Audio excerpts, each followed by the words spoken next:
Добрый день, уважаемые друзья. Кутман күн урматтуу достор. Мурунку эки көрсөтүүлөрдүн уландысына бүгүн сиздер менен ячейкаланган бетон жана сип панелден салынган үйлөр жөнүндө маек кылабыз.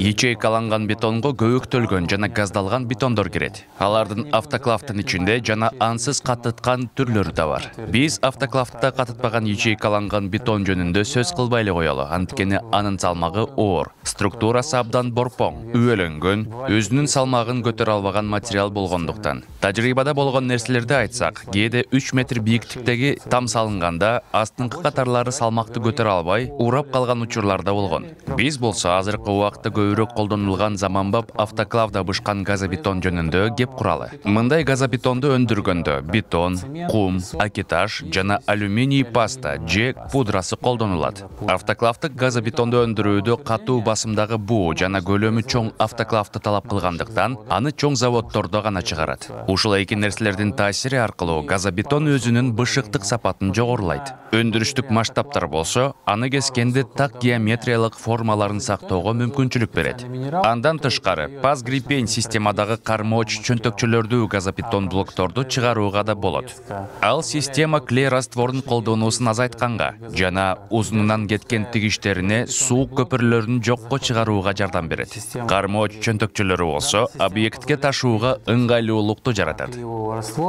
Газобетондун негизги өзгөчөлүктөрү: анын так геометриялык формасы. Сиз аны жука клей раствору менен эле коюп, суу көпүрлөрүн азайтасыз. Экинчиси, натыйжасында түз тамды курасыз.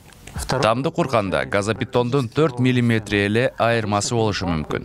Аны штукатуркалабай, үстүнөн эле шпатлевкалап койсо болот. Ал сиздин убакытыңызды да, каражатыңызды да үнөмдөйт. Абдан жылуу тамдык материал. Салыштырмалуу 30 см газобетон 4-5 кыштын калыңдыгына тең. Бирок газобетондо суу көпүрөлөрү болгондуктан, аны жылуулоо зарыл. Анда базальт же пенополистирол колдонсоңуз болот. Араласа, тешсе болот. Электр чубалгыларды, розетка жана башка орнотуу оңой болот. Газобетондун кемчиликтери кирпичтикиндей эле. Алар аны ташууда көп каражат кетет. Нымды көп тартат. Кошумча жылуулатуу иштерин талап кылат. Биздин өрөөндүн өзгөчөлүктөрүн көңүлгө алганда, сейсмикалык жактан газобетон тамдык материал гана боло алат. Ага сөзсүз темир бетон каркас куруу зарыл. Эми сип үйлөр жөнүндө бир аз сүйлөшөлү. Биздин өлкөбүз үчүн сип үйлөр жаңылык болууда. Бизде ошондой үйлөрдү курган бир нече компаниялар бар. Үй курууда жумуштар абдан тез болууда. Анын баасы да жеткиликтүү. Сип панель бул эки ОСБ листтердин ортосунда пенопласт салынган плиталар. Мындай технологиядагы куруунун өзгөчөлүгү электр чубалгылары анын бетине бекитилет, анткени ичинен жүргүзүүгө мүмкүнчүлүк жок. Андан тышкары ОСБнин үстүн гипсокартон менен жабуу керек. Албетте, куруу баасы жогорулайт. Дагы көңүл бурчу нерселер: үнөбочолонуу, экологиялык сапаттары. Сип панелдерди өндүрүүдө пенополистирол колдонулат. Аны жашаган бөлмөлөрдө колдонуу жагымсыз жана ОСБ аны өндүрүүдө клей колдонулат. Кийинки убакытта сип үйлөрдү курууда жаңы технология колдонууда. Анын негизинде экологиялык жактан тазараак болгон ОСБнин ордуна ЦСП цемент стружка плиталар колдонулат.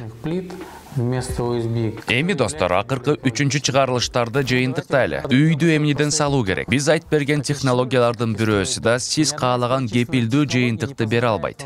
Анткени баары тең технологияларды так аткаруу жана адистердин кесипкөйлүгүнө түздөн түз көз каранды. Ар бирөөңүз көңүлүңүзгө жаккан технологияны тандоого укуктуусуз. Мен ЛСТКдан үй салууну тандаганым бул нерселерге байланыштуу болду. Үйдүн бекемдиги, куруу иштеринин ылдамдыгы, үйдүн жылуулугу. Ушуну менен соңуна келдик. Кийинки чыгарылышта биз үйдү кантип салуу, эмнеден баштоо керек, архитектор жана дизайнердин керектиги жана башка жөнүндө маектешебиз. Көрүшкөнчө.